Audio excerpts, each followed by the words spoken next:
কিভাবে আমরা কম খরচে গরুর জন্য বাড়িতে দানাদার খাবার তৈরি করি, কোন কোন উপাদান ব্যবহার করি আর কিভাবে মিশাই, আজকের এই ভিডিওতে সবকিছু বিস্তারিত দেখাবো। ভিডিওটি শেষ পর্যন্ত দেখলে পুরো প্রক্রিয়া পরিষ্কারভাবে বুঝে যাবেন।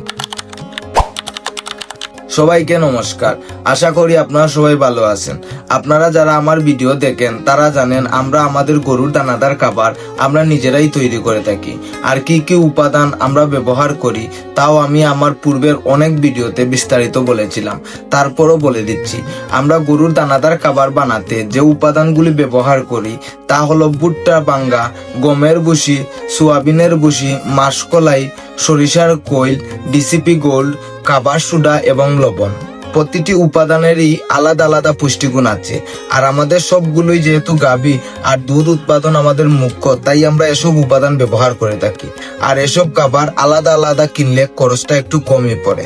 সব উপাদান বাড়িতে আনার পর আমরা একটা একটা করে সব উপাদান দিয়ে মিশ্রণ করি। আর ভালোভাবে মেশানোটা খুব গুরুত্বপূর্ণ, কারণ সঠিক মিশ্রণ না হলে গরু সমান পুষ্টি পাবে না। এভাবেই আমরা গরুর জন্য কম খরচে দানাদার খাবার তৈরি করে থাকি। যাই হোক, দানাদার খাবার তৈরি করার পর সেই খাবারগুলো এখন থেকে ফার্মের বাইরে রাখবো। আর ফার্মের বাইরে আমরা এই ঘরটা বানিয়েইছিলাম যাতে ফার্মটা পরিষ্কার থাকে, কিন্তু ঘর বানানোর পরেও আমরা ফার্মের দানাদার খাবার রাখতাম, কিন্তু এখন থেকে দানাদার খাবার বাইরে রাখবো। তাই বাইরের এই জায়গা প্রথমে কোদাল দিয়ে ভালো করে পরিষ্কার করে নিলাম।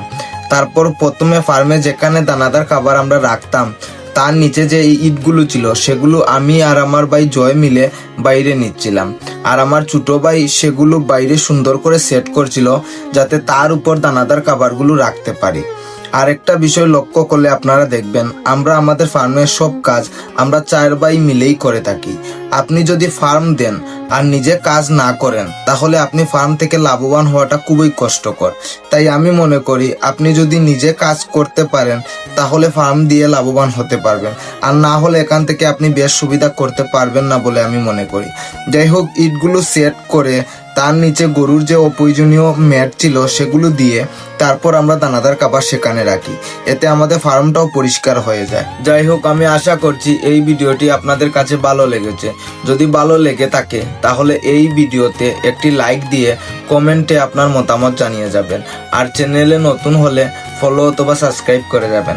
সবাই ভালো থাকেন, সুস্থ থাকেন। দেখা হবে পরের কোনো একটি নতুন ভিডিওতে। হর হর মহাদেব।